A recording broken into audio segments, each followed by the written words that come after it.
Sistem budidaya central drain resirkulasi dengan vertical filter adalah suatu teknologi yang digunakan untuk budidaya ikan di kawasan atau daerah-daerah yang minim air, sehingga kita tidak butuh jumlah air yang cukup besar. Nah, central drain itu apa? Central drain itu yaitu suatu kolam untuk budidaya di mana pembuangannya ada di tengah. Ada di tengah, sebelah sini, di tengah-tengah ini. Nah, buangan itu levelnya ada pralon yang digunakan untuk level air. Nah, terus di luar pralon yang untuk level air adalah dikasih pralon dengan ukuran lebih besar. Berapa itu ukurannya? Yaitu 4 dim. Dan bagian bawah dari pralon tersebut itu dilubangi, sehingga air yang keluar adalah air yang bawah, air yang kotor. Nah, untungnya kolam yang silindris, kalau air ini menembus masuk, air itu masuk dalam kolam ini akan berputar.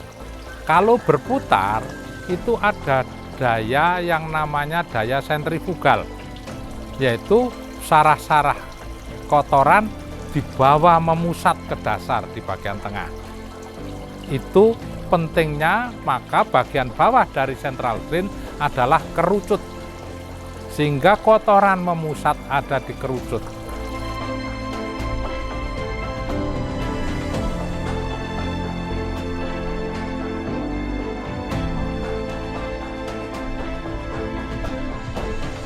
Lalu resirkulasinya bagaimana?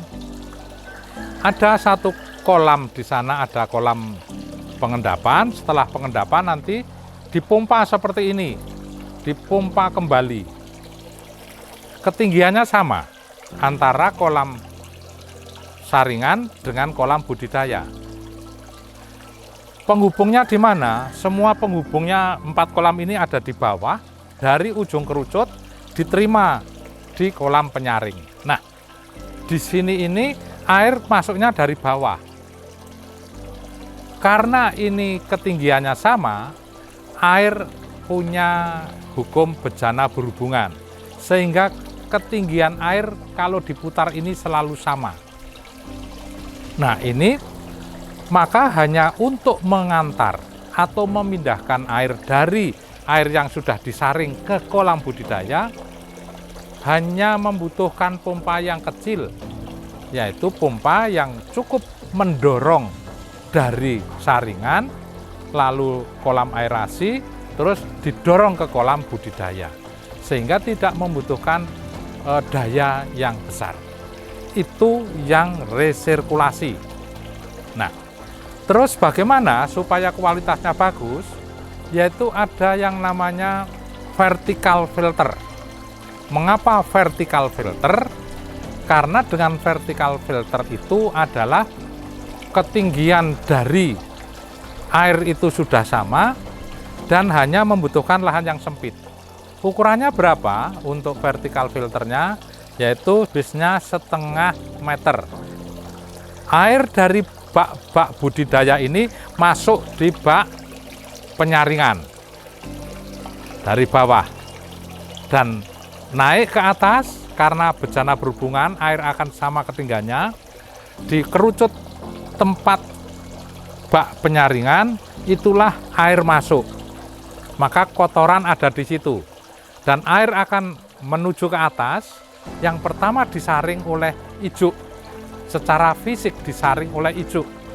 Air naik, setelah ijuk disaring lagi dengan batu kapur atau batu apung. Nah, tersaring di situ. Batu ini juga nanti untuk menetralkan pH-nya juga. Setelah batu apung, disaring lagi dengan batu arang. Batu arang diharapkan bisa juga menurunkan pH air akibat dari budidaya ikan, misalnya budidaya lele. Di sini adalah untuk budidaya lele.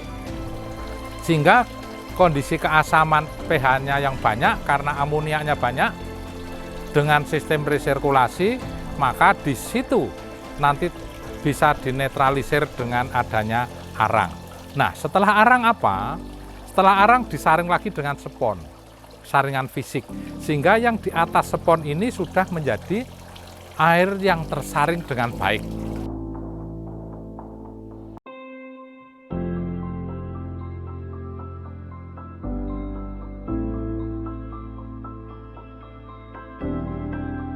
Langkah berikutnya adalah dari kolam penyaringan, dari bak filter, vertikal filter, kemudian dialirkan ke bak yang satunya, yaitu apa?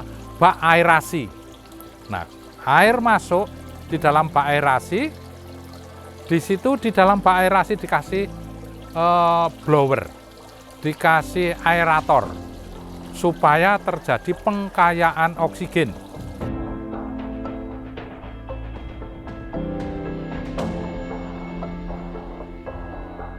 Ini adalah sistem remediasi untuk kolam perikanan. Jadi remediasi itu adalah untuk mengolah limbah air lele agar bisa dikembalikan dengan kualitas yang baik. Jadi di sini ada bak penyaringan secara vertikal dengan energi dari luapan kolam yang ada, kemudian nanti pindah ke bak aerasi. Nah, di dalam bak aerasi inilah senyawa-senyawa organik akan mengalami proses mineralisasi atau perombakan oleh mikroorganisme yang disuplai dengan menggunakan oksigen yang cukup, sehingga nanti air yang dikembalikan ke dalam bak ikan itu sudah mengalami proses mineralisasi, sehingga tidak menimbulkan peningkatan BOD maupun COD, sehingga ikannya akan tetap sehat.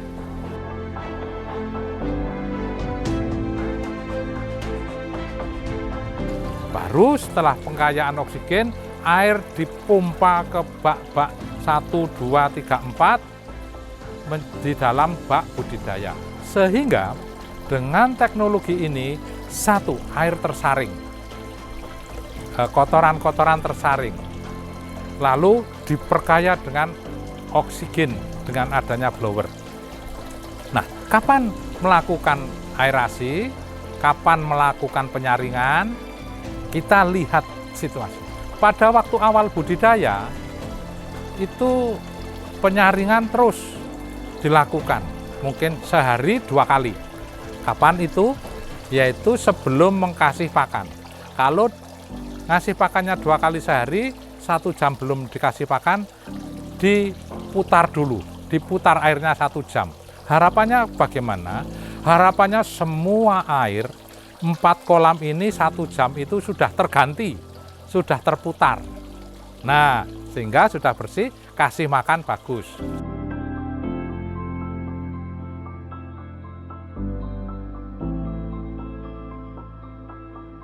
1 bulan berikutnya pemutarannya ditambah, yaitu pemutaran mensirkulasinya ini ditambah lagi, bisa 3 kali sehari. Karena kotoran sudah banyak, pakan yang kotoran-kotoran hasil metabolisme sudah banyak. Nah, apalagi yang harus dilakukan, yaitu pembersihan tempat bak filter. Pada awal budidaya, bulan-bulan pertama, 3 minggu pertama, filter dibersihkan dengan cara mengganti airnya, yaitu 3 hari sekali. 3 hari sekali atau 2 hari sekali diganti. Tetapi pada waktu awal tidak. Pada waktu awal itu cukup 1 minggu sekali. 1 minggu sekali berarti kalau diganti berapa? Kira-kira 500 liter atau 400 liter. Seminggu sekali. Setelah bulan kedua baru seminggu 2 kali diganti airnya. Air yang penuh dengan amonia ini adalah air yang kaya dengan N. Bisa digunakan untuk tanaman-tanaman di sini. Sehingga tidak ada air yang terbuang tidak bermanfaat.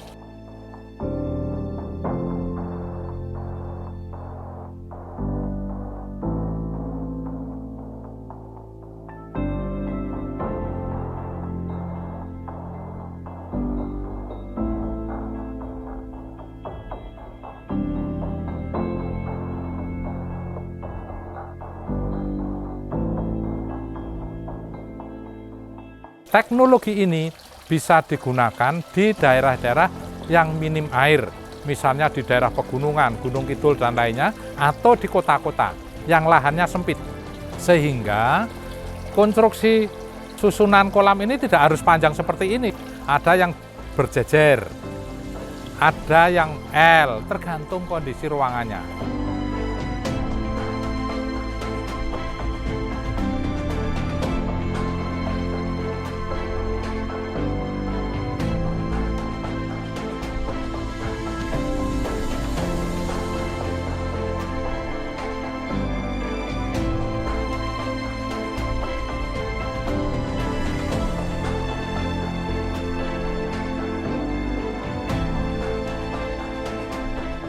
Kira-kira demikian penjelasan tentang sistem central drain resirkulasi dengan vertical filter.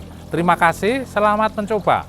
Dicoba di tempat yang sempit, kita bisa mengkonsumsi ikan, bisa produksi ikan sendiri, dan stunting bisa tertangani dengan baik. Terima kasih, sukses selalu.